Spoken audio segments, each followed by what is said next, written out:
Want to grab a copy of the Steambird? We know our Fontanian friends love a little drama. There's no way they let their readers down. Isn't that Charlotte? And standing next to her, surely that can't be Kaniche? How about... Lost treasure resurfaces at last. Behold the beauty of the Remurian teacup.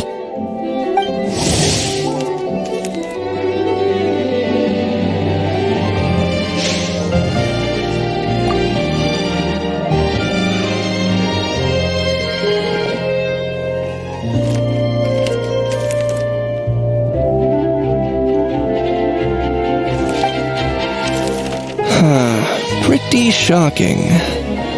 But it still feels like it's missing something. Got it. Udex gravely wounded in shocking stabbing. Set to miss cross-border smuggling trial.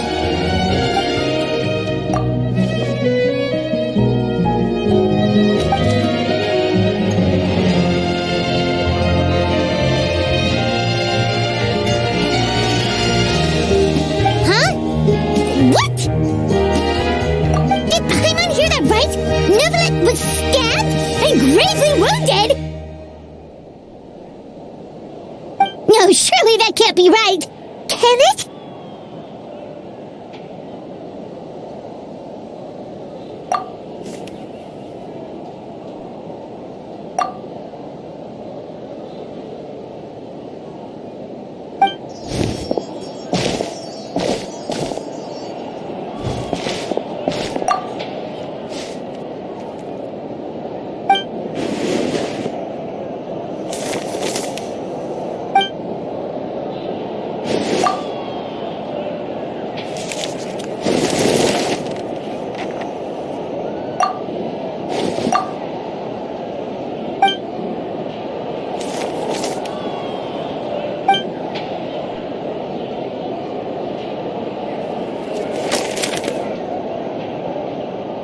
Hey there, you two.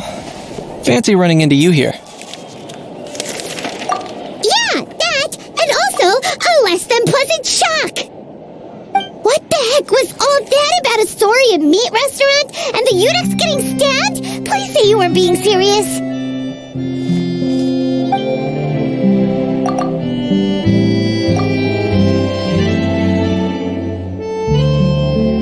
Trading tabloid headlines? Yeah. Charlotte and I were having a little contest to see who could find the most ridiculous fake news stories. Either I got lucky, or I have a knack for honing in on the most outrageous material.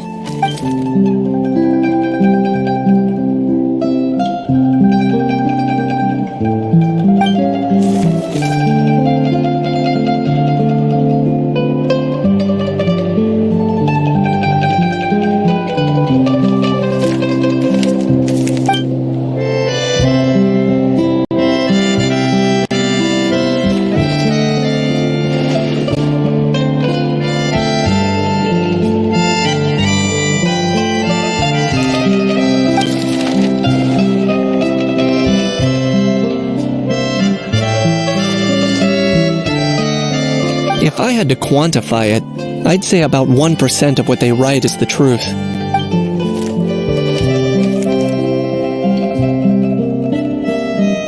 Huh? Him? Lenient? Oh, you gotta be kidding! Don't get me wrong. I'm not trying to give credit to these so-called news stories for occasionally including a grain of truth. All I'm saying is, even the wildest leaps of the human imagination are always rooted in reality. You mean all those fake headlines you mentioned actually do have some basis in fact? Sure they do. For instance, there was in fact a smuggling trial recently. Considering the amount of speculation surrounding the smuggled goods, it's no wonder there are rumors about restaurants serving saurian meat or teacups being unearthed from ancient ruins. But in reality, the goods in question were simply a few ancient relics dug up from ruins in that land. Rest assured, no saurians were harmed in the process.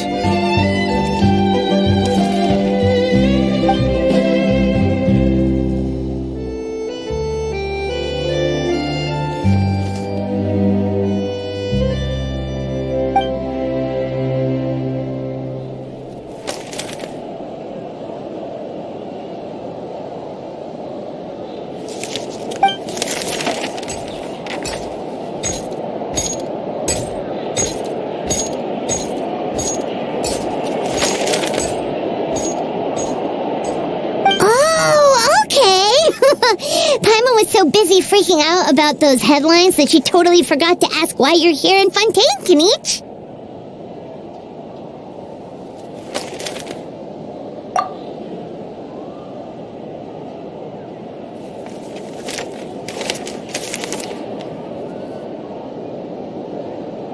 It was a pretty open and shut case, and my testimony in court was clear enough. But I'm guessing, Mademoiselle Charlotte, that you're less interested in the case than you are in trying to uncover some news stories about Natlan.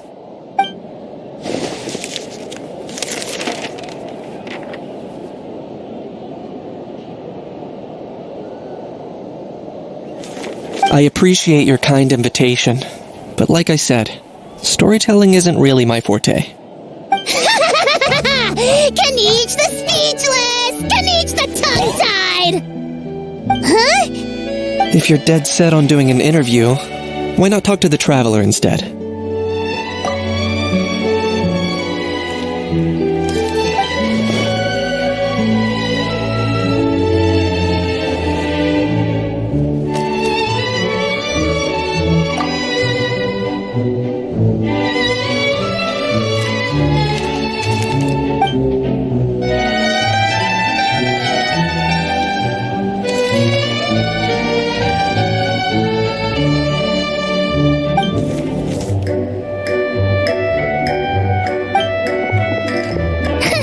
Charlotte never stops, does she?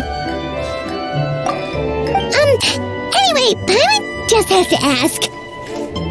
That owl thing that popped out before, or was it a howl?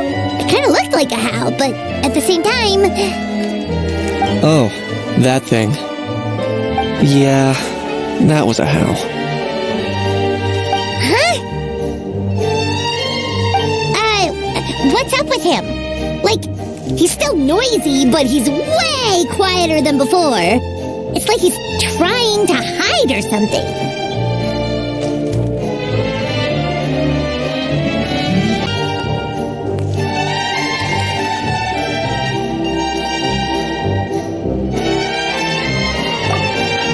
Could be. Not acclimatizing?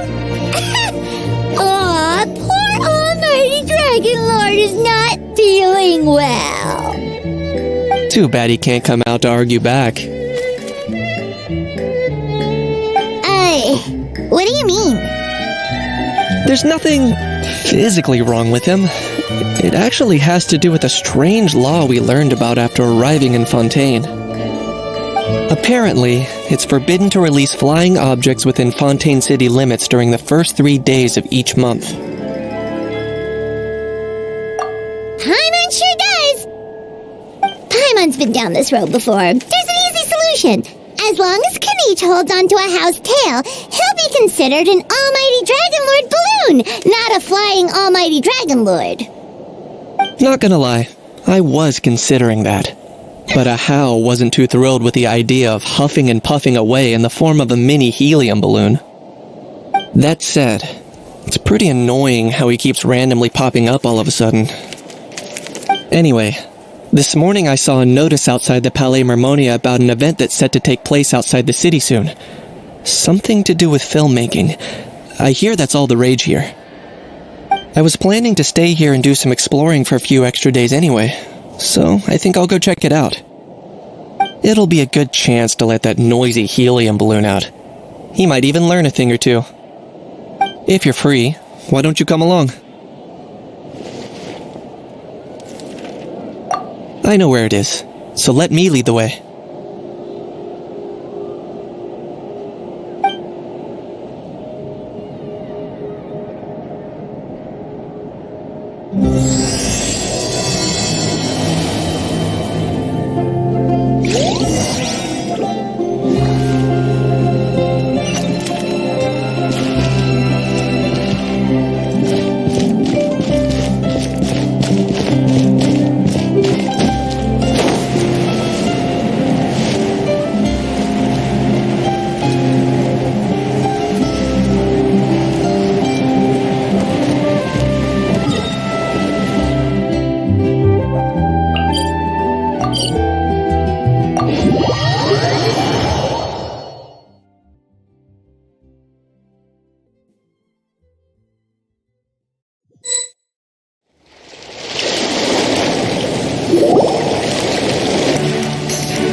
looks like I remembered correctly. Here we are. Wow, this is awesome! Hard to believe it was just an empty beach before. Yeah, it was still completely deserted only a few days ago when I passed by on my way to testify at the Opera House.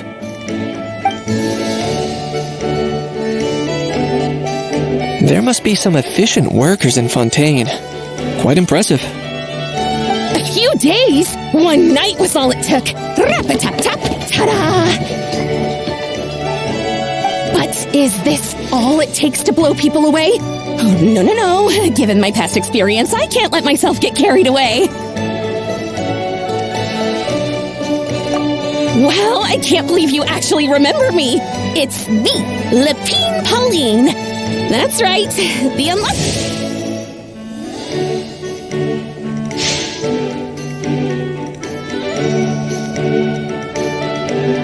Of course! How else would we have managed to build Fantasyland in a single night?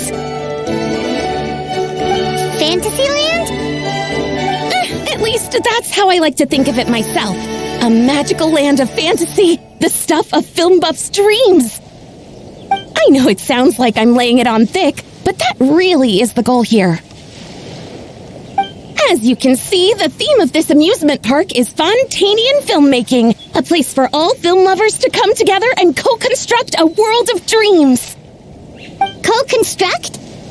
Well, that's a relief. Sounds like you're sharing the cost this time rather than pouring your entire life savings into a single project. Nope! I might be inviting others to help fund this, but that doesn't mean I haven't thrown all my life savings into it too! Huh? You've got to be kidding. Ha! Look at you, puny little humans. Recklessly betting your entire future against some stupid vanity project. If you're expecting even an ounce of sympathy from the almighty Dragon Lord, dream on! Mockery is all you shall get, straight from the heart! Sorry, just ignore that little gizmoid. He likes to butt in occasionally. Do go on. Gizmoid? Who are you calling Gizmoid? You're the Gizmoid! Wow! That's quite a nifty mecha you've got yourself there. Is it some sort of smart personal assistant? You ought to let Miss Charlotte see your cool gadget. Who knows? Maybe you could even look into mass production! Mass production? Ugh, insolent, vulgar, and disrespectful! I, the almighty Dragon Lord, am one of a kind! There has never been another like me, nor will there ever be! And another thing, smart is the understatement of the century! I shall have you know that I am Kahulahau, forebear of ancient wisdom! I lived for eons long before any of you were born! What? Heavens above! I beg your pardon, forebear of ancient wisdom! Please, I meant no offense! Idiot meets idiot. What's all the fuss? Making some new friends, are we?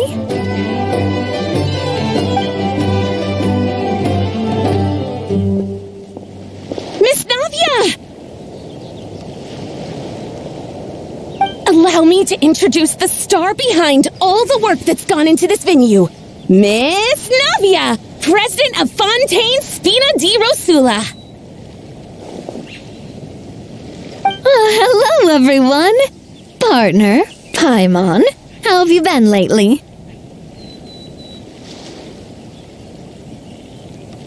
Hello there. I'm Kanich. What about me? What about me? My useless servant can't even give me a proper introduction. You think someone yelling their name out in the middle of a public street really needs an introduction? He's not wrong. I caught yours just now, in fact. So, you must be the almighty Dragon Lord, Mr. Ahau. It's a pleasure to meet you.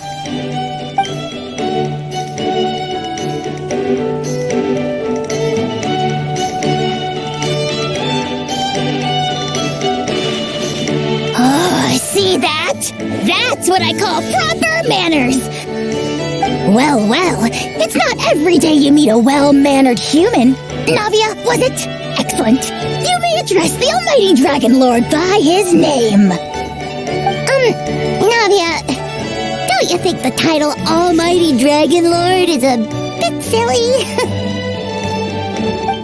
It's no big deal. All little animals do that, don't they? I mean, try to puff themselves up to look more impressive. Anyway, it's all thanks to Miss Navia and the Spina di Rosula that Fantasyland's gotten up and running in the space of a single night. Honestly, thank heavens! After all that paperwork and endless waiting, the event and venue finally got the green light.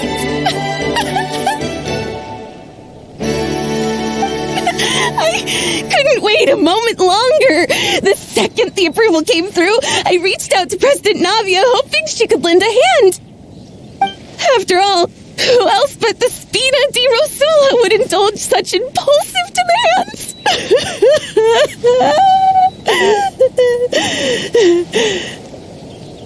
Sorry, traveler. Miss Lapine Pauline sometimes gets a bit overwhelmed by her own excitement, as you can see.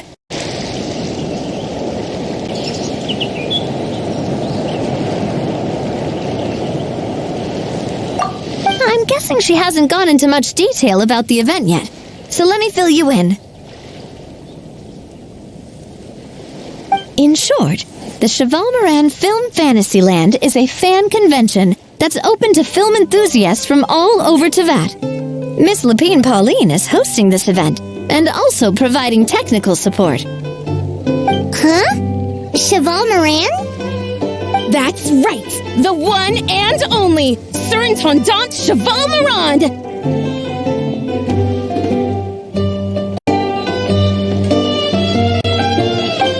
After much persistence and many solicitations, I finally obtained Lady Farina's permission to use the image of her close friend.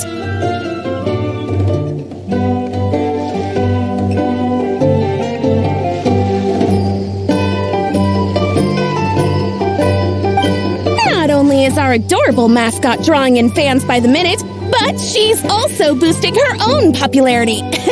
And that was always the goal, a win-win arrangement.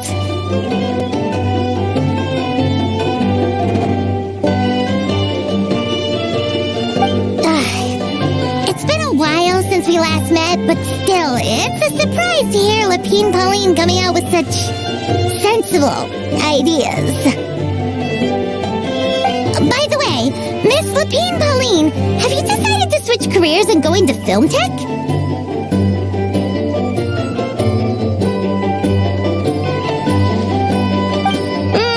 Not exactly. By chance, one of the prototype lenses I developed caught a photographer's eye, and it's now being used for the latest cinematic productions. Thanks to this unexpected opportunity, I've had the chance to invent various film-related equipment and props. That's right. So don't underestimate Miss Lapine Pauline, our resident engineer. She's the technical powerhouse at the core of this entire event. As for the Spina di Rosula, we're mainly here to take care of planning, operations, and management. For anyone feeling inspired to set up a booth, Miss Lapine Pauline and I will provide the necessary technical and operational support once their application has been approved. By the way, traveler, are you at all interested in taking part? It would be a chance for you to earn some extra income. Plus, with your skills, I'm sure you could bring something special to the table. Paimon would be even more tempted if you were to, say, throw in one of those fancy feasts she's seen in those gourmet food reels. Well, as it happens, that'll be a piece of cake. Everyone needs to eat, whether they be tourists or the stall owners themselves. So thanks to Miss Navia's help, we've managed to invite none other than the celebrity chef Miss Escoffier to run our theme restaurant. Look over there!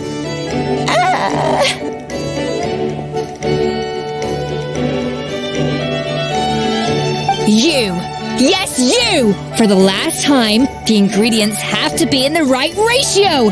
Get it right next time, or you might as well just lie down on the chopping board yourself.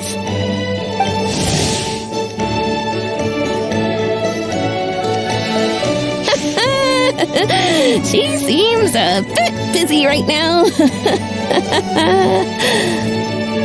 Well, I'm sold. I think I'll make a Hao go be her assistant. You little... What's your game here? Demoiselle, sorry to bother you, but there's an issue over here that requires your personal attention. Apologies. Looks like it's back to work with me. Please feel free to take a gander at what we've got. Anyway, if you're interested in taking part, come find me later.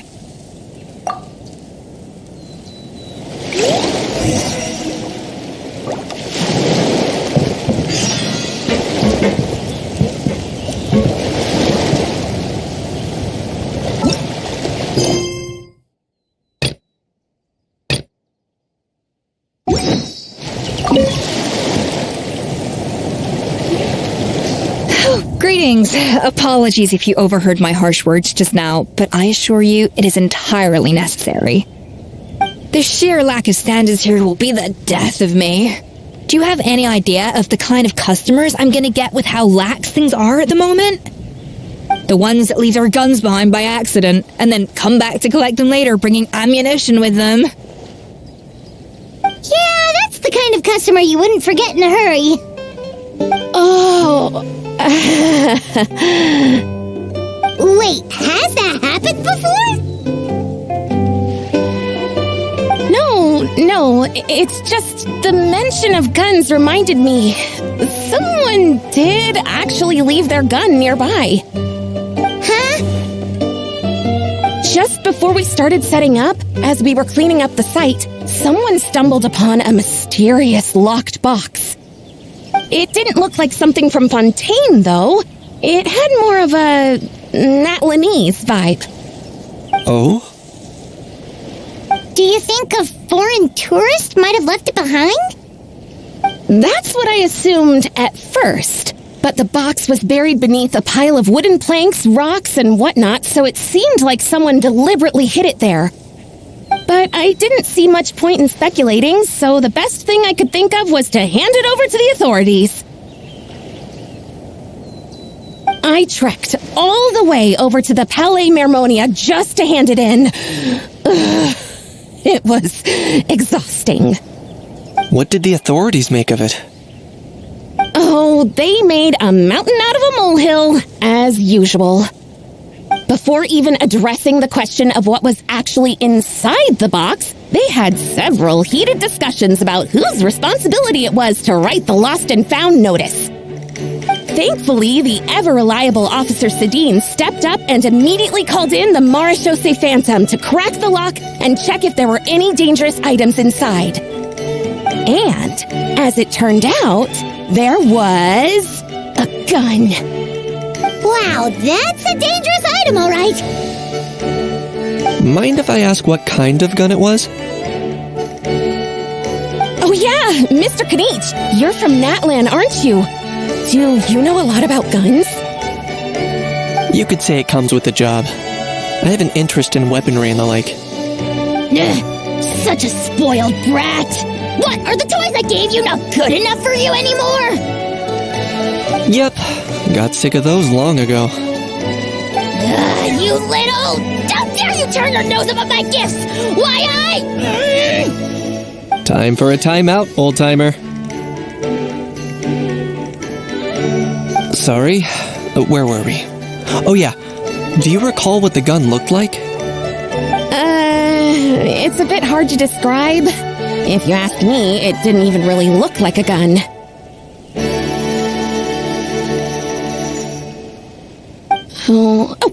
Give me a second. I'll knock out a quick sketch.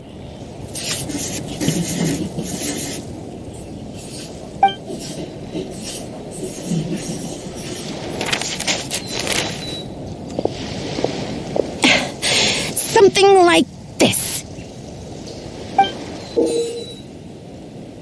Whoa, it's so neat and precise. It's nothing. Sorry. Is something wrong with my drawing? I know it doesn't really look like a gun, but I assure you, this is exactly what it looked like. And it certainly could shoot as well, too. I confirmed that with the officer from the Marechaussee Phantom. No, quite the opposite. The features are very accurate, and it is definitely from Natlan. Please, don't mind me. I'm just taking a moment to admire it.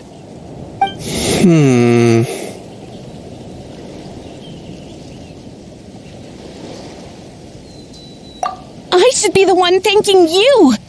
Thank you, and everyone else for your support. Don't mention it. Besides, we haven't really done anything. Not at all. The buzz and excitement you guys bring is exactly what this event needs. Oh dear, I'm starting to feel a bit guilty watching everyone else toil away. Guess it's about time I got back to work too. But just before I go, one last thing. Traveler, it's wonderful to see you. Here's to a successful collaboration.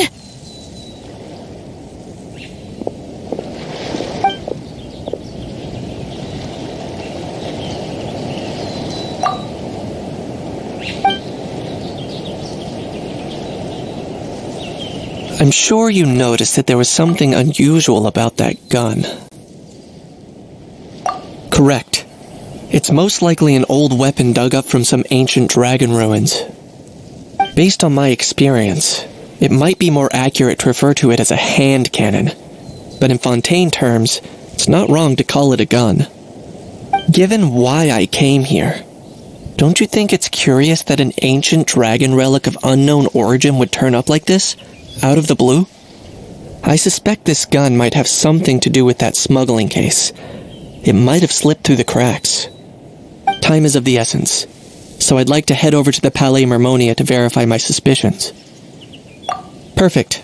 Then we can head out right away. Or, if you want to catch up with your friends first, I can wait.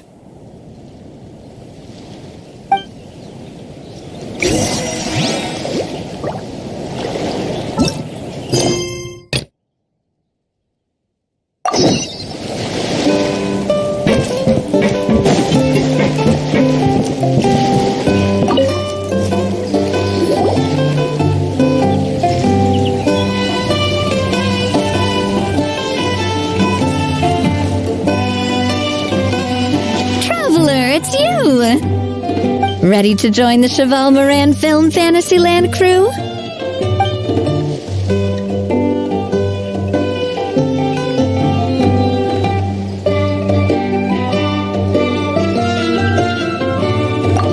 No problem. We'll be ready when you are.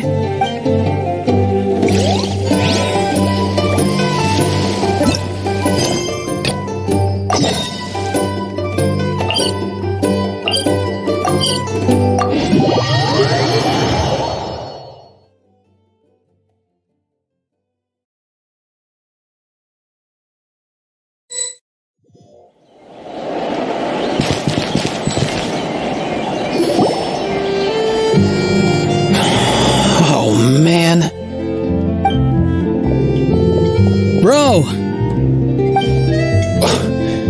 Are you mimicking me? Now's not the time. Come on.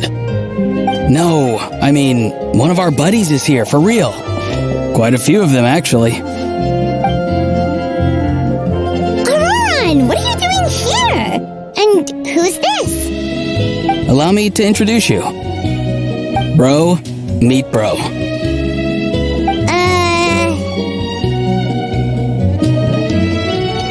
A bro who heals other bros. Ah, that bro. Nice to meet you, bro. You guys. Please, if Paimon hears the word bro one more time. Oh, I'm so sorry, Paimon. I had no idea you were allergic to bro talk.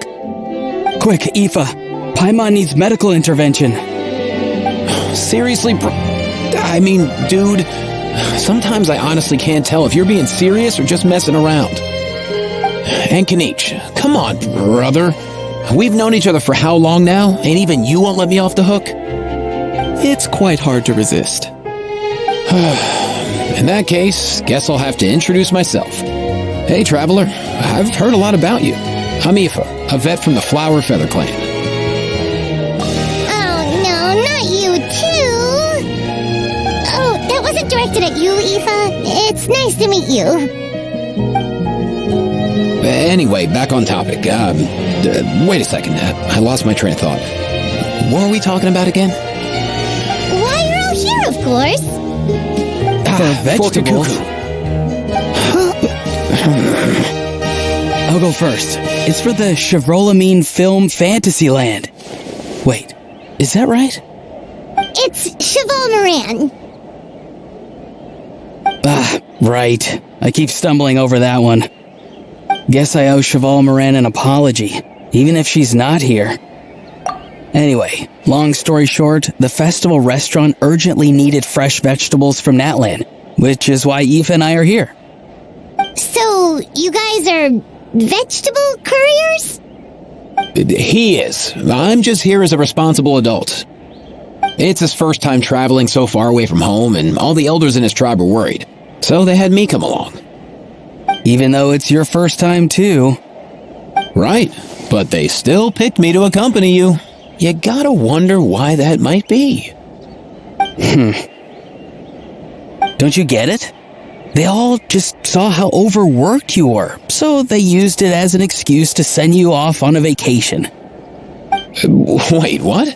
So I'm getting the grandson treatment now too? See?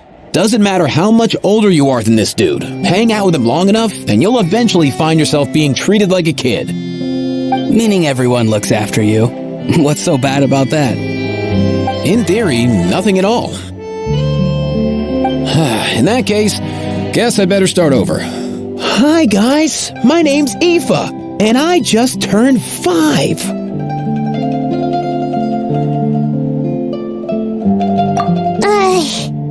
Paimon's not sure who the responsible adult is anymore. So, what about Kakuku?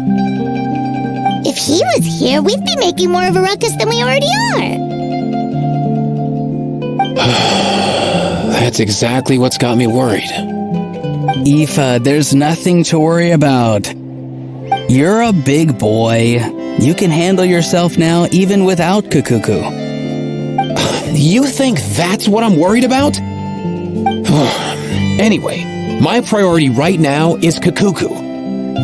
Suffice it to say, Kakuku's in big doo-doo. How so? He's so small, and all he knows are a few harmless phrases. What kind of trouble could he even get himself into? Let me guess.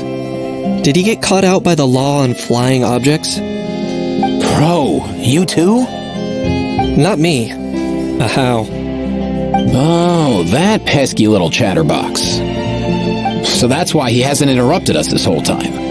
Guess he's too scared to show his face. That, plus he's already spouted enough nonsense for one day. So I've put him on mute until tomorrow. Nice one. If I was even half as decisive as you are, I would have kept a closer hold on Kakuku so he didn't get a chance to go flying off. Oh no, bro. Or rather, did Kakuku get caught by the guards for flying around? If they had managed that, we'd at least be able to track him down. But when the guards started chasing him, Kakuku flew into that building next door. I wouldn't be surprised if there was a high-stakes pursuit going down in there as we speak. Just like one of those cool crime movies. Which building? That one? Yup, that's the one. Kakuku sure has a good eye for a getaway. It's the tallest building around. I may be able to fly up pretty high, but checking every last window would still take quite a while. As for Aoife, well, let's just say he's not flying anywhere without a Saurian. Sorry about that. Not like it's my fault, though. You don't have to apologize on my behalf.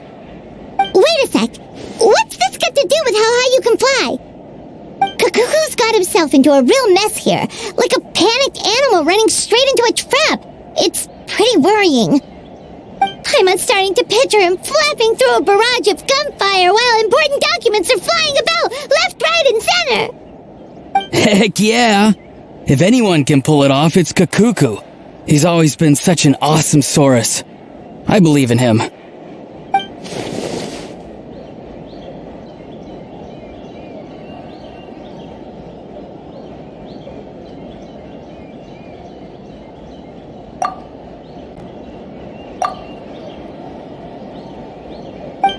For real now? Do you even hear yourself, bro? Of course I'm for real. I'd never make light of something like that. All right, everyone's an awesome Saurus. Well, the human version. But our priority right now should be to go in there and check up on Kakuku.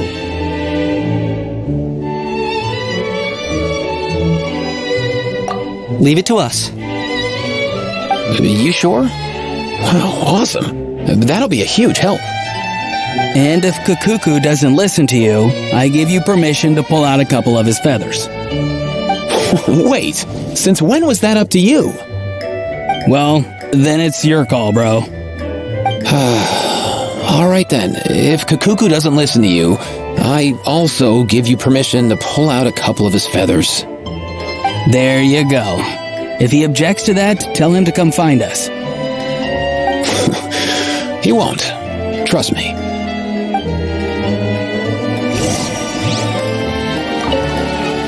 Back when we first met Kakuku in the wild and I begged you to take him under your wing, I never imagined you'd end up spoiling him rotten.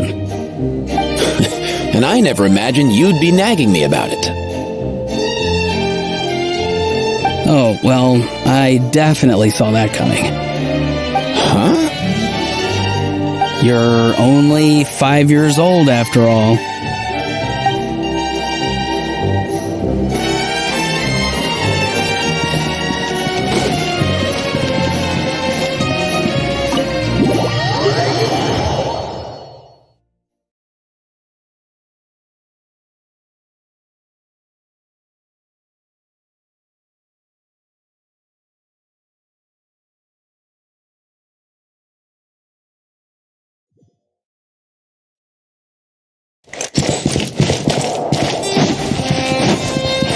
Nothing new there.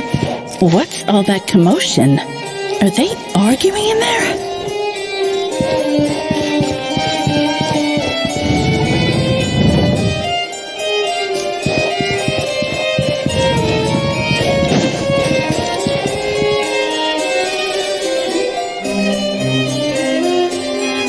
No way, bro!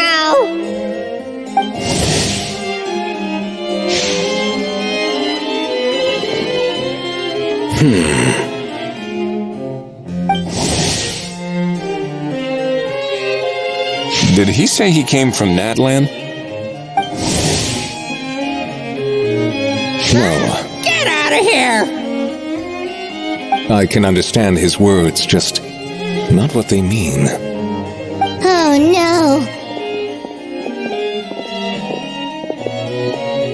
Bro! He keeps repeating the same things over and over again. Oh, you know one another.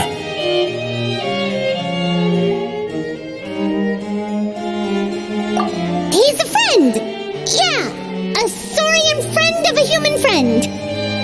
Great. Well, that was easy. Looks like we've tracked down the owner.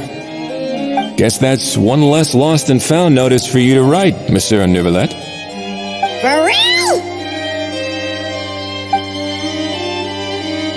Traveler, was there something important you wanted to discuss with the Udex? I'm just about done with my business here. Need me to step out? Stay and hear them out first. Perhaps it will have some bearing on your own work. If I'm not mistaken, you are the same Mr. Kanich who served as a witness in the smuggling trial? I take it there's been a further development in the case. That's right. Very perceptive, Mr. Udex. So you've met Neuvillette before? But wasn't the trial overseen by another judge? I've seen his photo in the papers. But as for this other gentleman, Allow me to introduce you to Mr. Wriothesley, administrator of the Fortress of Meripede, or in layman's terms, Fontaine's prison warden. Please, feel free to share anything about the case. There's no need to keep anything from him. Pleasure to meet you. Pleasure to meet you! Wow, that sounded just like me. But should we really discuss official business in front of the Saurian? Oh, wow! Oh, no!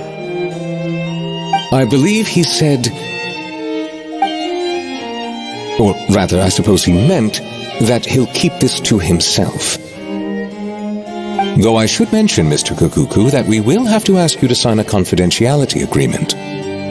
Sure thing, bro!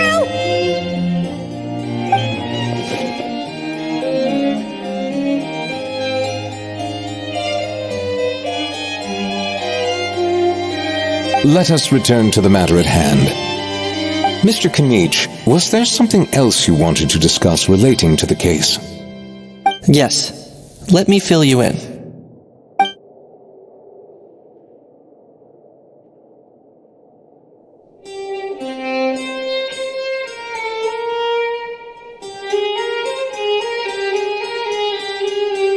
Wow! It really is exactly like Lapine Pauline's sketch!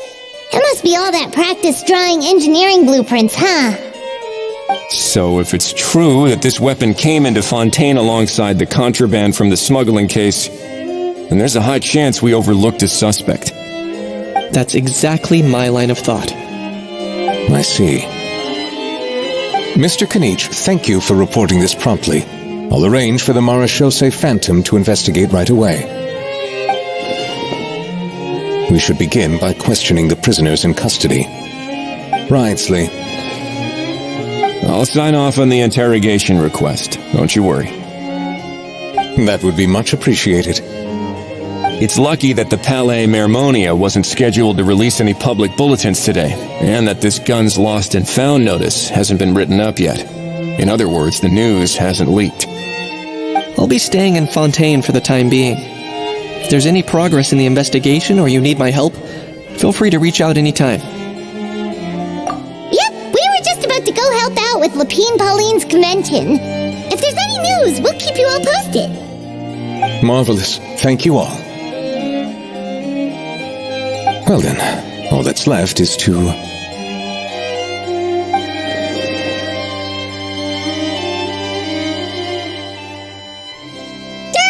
You miss me, bro? He really does come out with the most unexpected things. Who did he learn it all from? Well, it's pretty extraordinary. Anyway, according to due process, we must first determine whether Mr. Kukuku qualifies as a flying object. And, following on from our conversation just now, he also needs to sign a confidentiality agreement. Drafting said agreement may take some time. Looks like you'll be staying with us for a while then, Kukuku. Excited?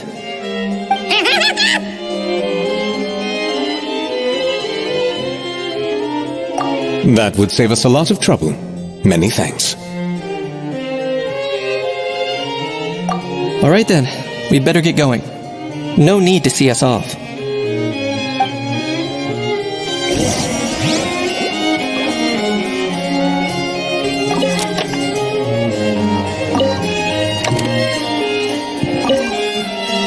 I know you mentioned a while back that people from Nadland would soon start showing up all over the world.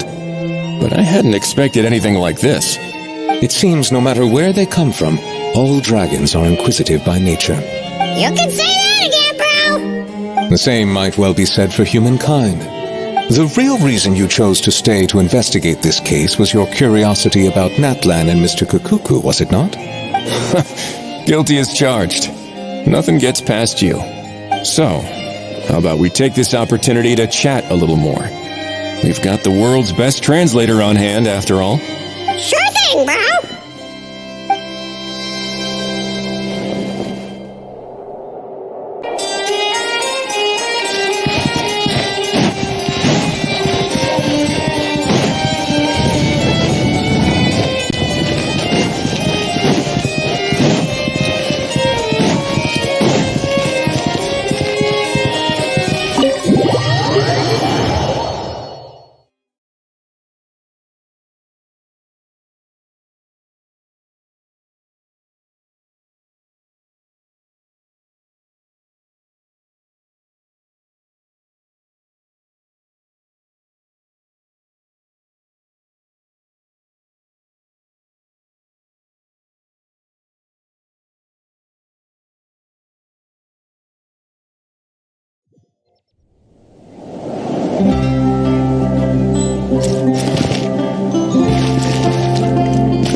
What's the situation? How bad is it?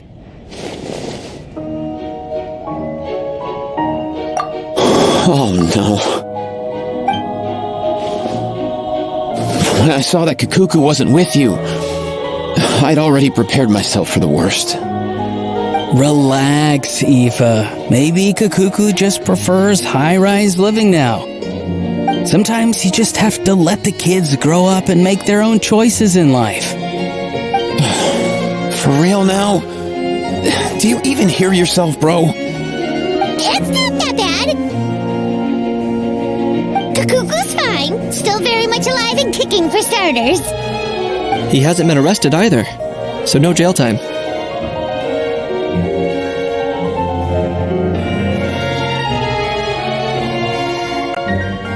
See? You're not exactly reassuring me here. As for the bad news, well, it's really not that bad. Kakuku accidentally overheard some top secret stuff, so he has to stay at the Palais Marmonia for a while to sign a confidentiality agreement. But there's no need to worry. The person in charge of looking after Kakuku is super nice, so he'll be absolutely fine. All right. That doesn't sound too bad after all. Wow, hearing that's put my mind to rest. But based on my understanding of how things work here, the ban on flying objects should be over by the time Kakuku actually gets out. What a shame. Oh well, I guess we'll just have to go have some fun without him. You don't look disappointed in the slightest. Anyway, Auroron and I will be staying in guest rooms upstairs at the Hotel de Boer for the time being. Feel free to drop by if you need us. Yay! Problem solved! Alright, let's catch up another day.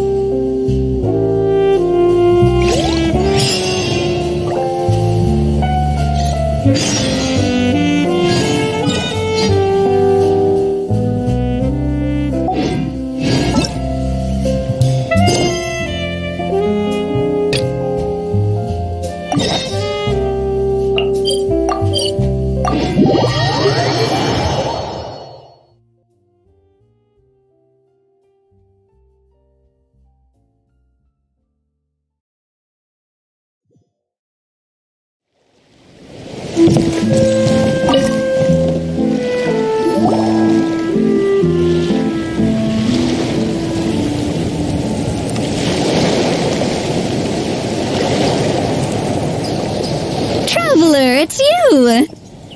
Ready to join the Cheval Moran Film Fantasyland crew? It's time, dear partner in Paimon, for us to turn our attention to the Cheval Moran Film Fantasyland. As I mentioned, the park was started up by enthusiasts who brought in the Spina di Rosula to handle the planning, construction, and operations. Of course, enthusiasts aren't typically all-around experts. They usually stick to designing the event booths. We, for our part, handle long-term operations and develop standardized strategy guides for the different activities. Long-term operations? Strategy? It all sounds so complicated. We spend most of our time adventuring and we barely have any experience running a stall. Do you think we can handle this? That's more like it. You've seen it all before, haven't you, partner? I'd even go as far as to say you've shaped some of Tevat's biggest business ventures. Anyway, first things first, let's get an overview of how the whole festival's gonna be run.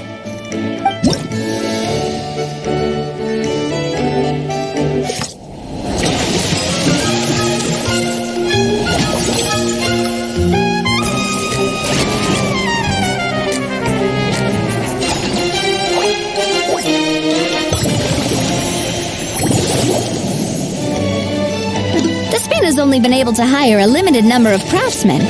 Besides, we don't have enough experience to handle multiple projects simultaneously. That's why I chose to adopt a time slot-based planning method, so we can focus on specific tasks during each designated period. upgrading facilities, expanding the venue, hiring staff. All of this requires funds and time slots to accomplish. So, it's our job to allocate precious time slots in each business cycle to the most worthwhile tasks. As we attract more guests and earn money to add to our funds, we'll also be able to work more efficiently, which will allow us to divide each cycle into finer time slots, which will let us get more done. So we'll be limited in the decisions we can make and tasks we can focus on within each time period. Which means we have to use our limited actions and Mora to earn even more Mora. Kinda like playing chess or cards then. Cooking up a strategy in advance is gonna be key.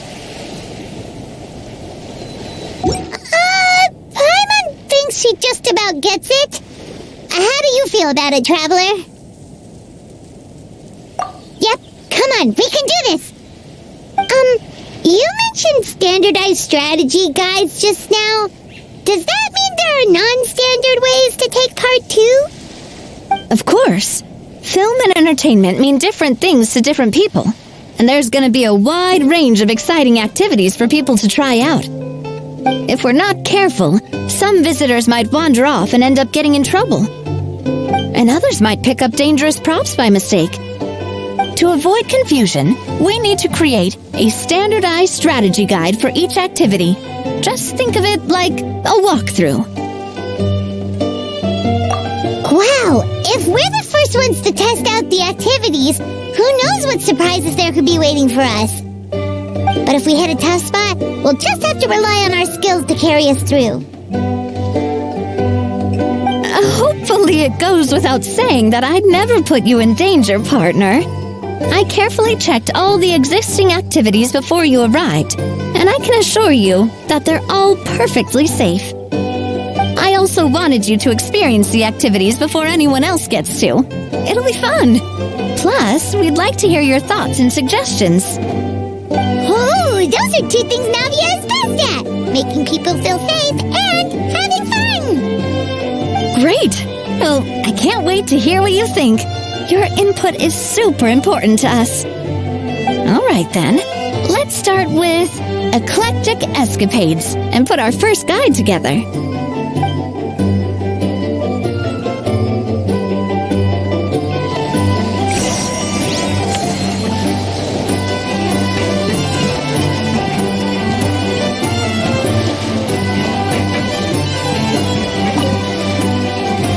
All right then, time to try out Eclectic Escapades. I'll leave the strategy guide to you guys.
Both of you seem even more excited than before.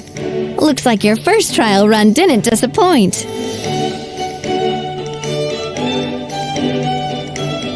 Paimon hasn't actually watched that many films, but after trying it out, she might just be hooked.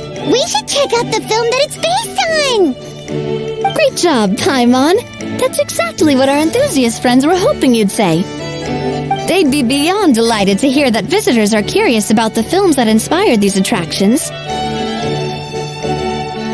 Some have even been willing to contribute extra funds out of their own pockets. Where budgets have allowed, of course. Out of their own pockets? That's right. While the Spina di Rosula covers the cost of basic booth materials and rental fees, many fans have personally funded promotional materials and related merchandise. The cost of the booth itself isn't their main expense. Some of them have already started designing spin-off products inspired by film characters. Take our official mascot, Surintendant Chevalmoran, for instance.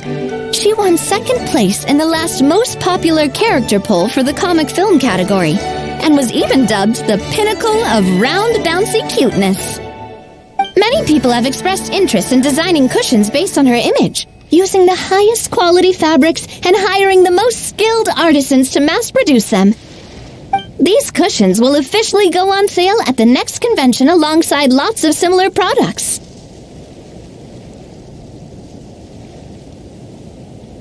Don't worry. As Surintendant Chevalmoran's guardian and official image rights agent, Farina's already getting 60% of the sales revenue.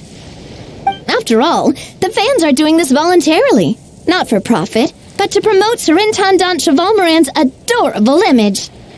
The more Mora ends up in Farina's purse, the better Surintendant Chevalmoran's meals will be. And who wouldn't be happy to hear that? Oh, Paimon likes the sound of that. Everyone working hard for something they all love without worrying about profit. Still, we can't just ignore Mora completely. Whether it's fan creations or official commercial projects, some level of financial balance is still necessary. The same logic applies to the Chevalmoran Film Fantasyland taken as a whole. Once we finish the standardized strategy guides, our attractions can officially be open to the public. But we can't take personal charge of the ticketing process. There's plenty of work to do at the various booths, and the park itself is a work in progress. We'll need to assign dedicated employees to maintain and manage each attraction. There's a recruitment section on the park's bulletin board. We've received many applications, and each candidate has their strengths. Our job is to match the best candidates to each attraction based on their overall performance. Once assigned, the staff will keep the attractions running, ensuring a continuous revenue stream. Wait, so we've suddenly gone from being playtesters to heads of human resources?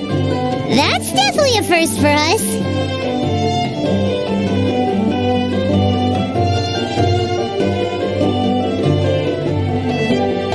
Just don't hold everyone up to your own standards, okay? You can't expect everyone else to be as capable as you. Alright, time to review some resumes. Fingers crossed we'll get some exceptional candidates.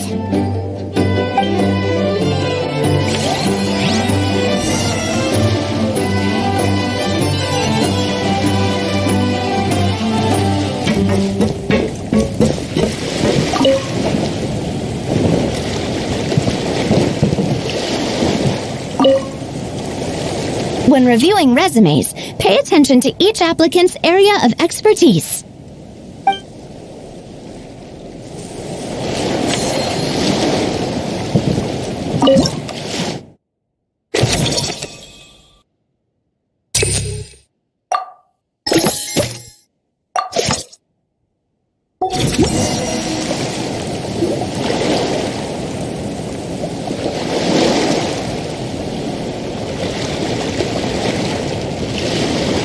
Like this particular employee is really getting into their role.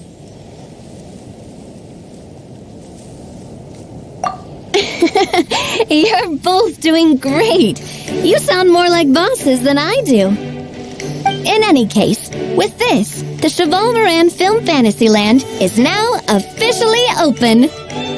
Running a theme park is a long-term project. You won't make much if you try and rush it. We're just about done with our current work setup, so let's take a short break and wait for this cycle's revenue report to come in.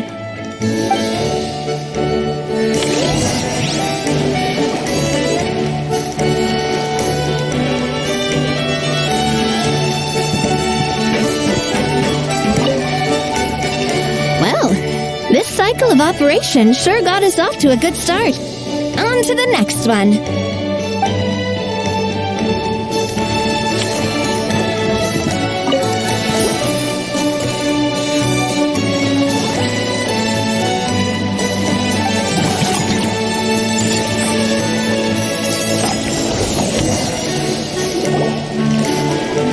Well, the numbers might not look that impressive, but given that we're just getting the ball rolling, I'd say that wasn't a bad start. Building on this momentum, we must consider rolling out more unique business strategies during the next cycle. To draw in the crowds, I've invited one of Fontaine's very own celebrity chefs, my good friend Escoffier. She'll be performing right here in the amusement park's restaurant. On that note, let's go catch up with her. So, is the restaurant part of our business strategy too? There are so many layers to this operation.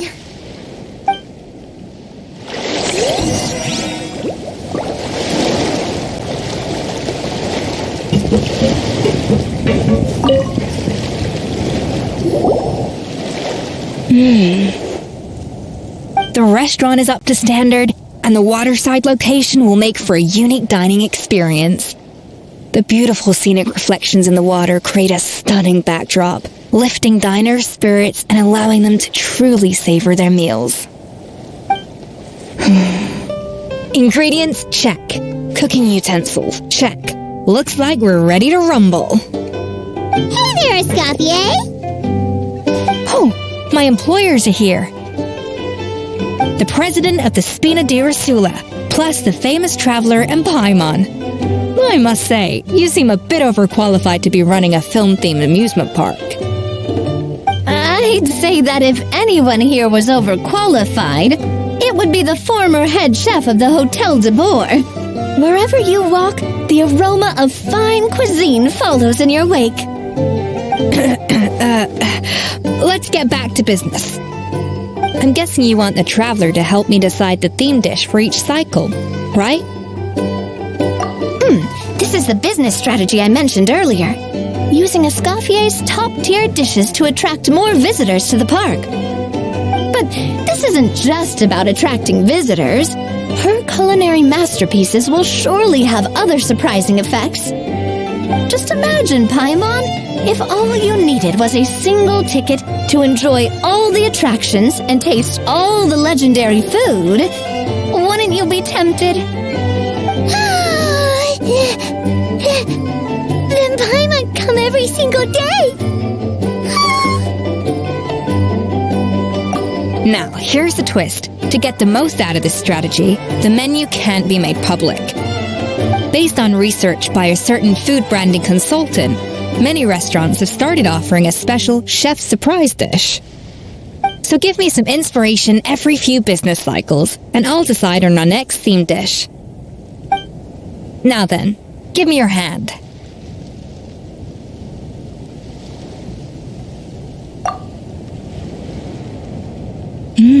A warm and energetic feel. Your hands are calloused from wielding your sword, but still quite delicate. When you grasp its hilt, it's like you're holding the bow of a violin. A sword, then. The theme this time shall be strength. Alright, let's find out what strength looks like in gastronomical form.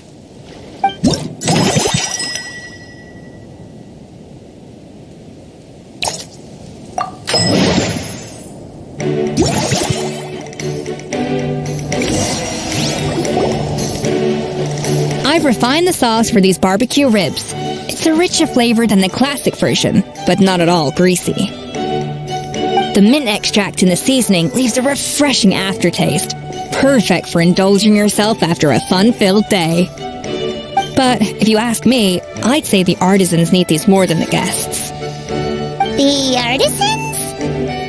As I'm sure you've noticed, this park isn't quite finished. A serving of these barbecue ribs should help the artisans replenish their strength much more quickly. As their bosses, you have an obligation to provide meals for them.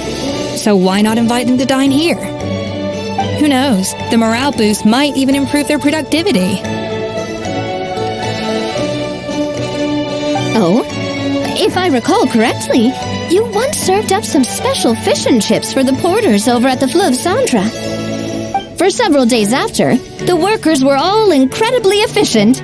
They'd finish 8 hours of work in just 5. And then, because they clocked out early, they'd come back completely refreshed the next day.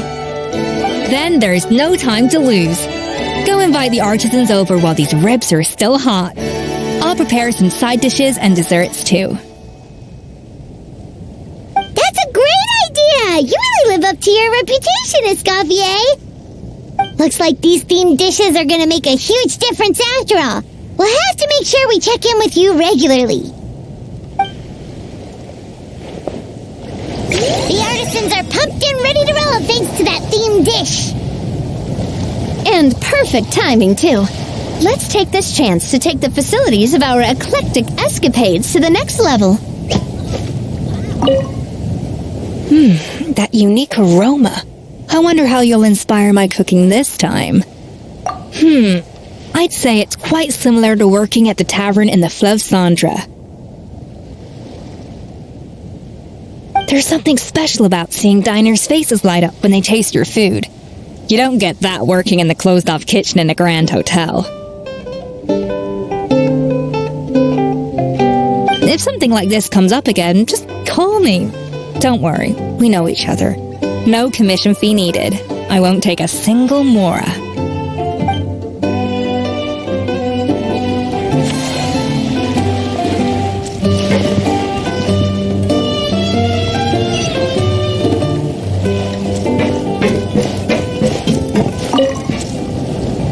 Now that everything's going smoothly, it's about time we upgraded our facilities.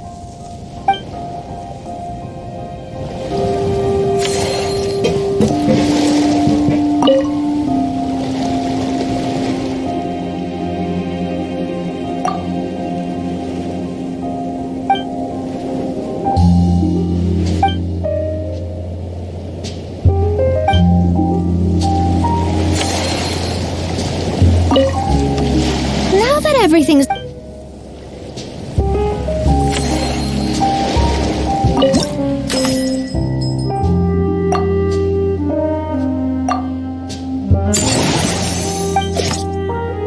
We should be able to attract more customers by upgrading the stall, don't you think? That's right.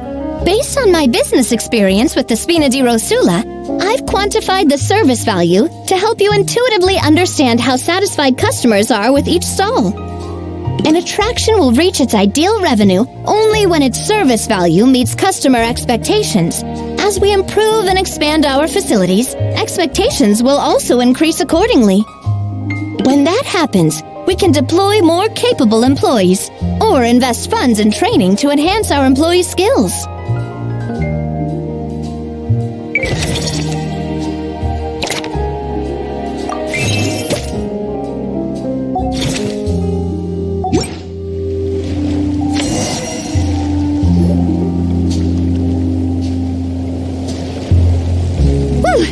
That should be everything. Looks like you've pretty much mastered how to run this park.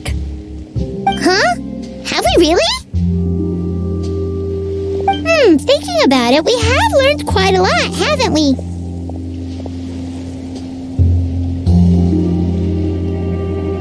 Oh, not at all. I wouldn't say I taught you much. Your intuition's been guiding the way mostly.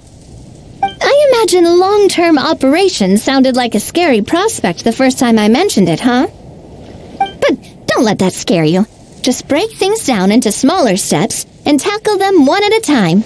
Even if you're not a genius or naturally gifted, you'll get it done in the end. Whoa, seeing your own progress has really got Paimon fired up! Actually, she's gonna jot your words of encouragement right down. From here on out, we'll be running the Cheval Moran Film Fantasyland together. Let's make it a big success.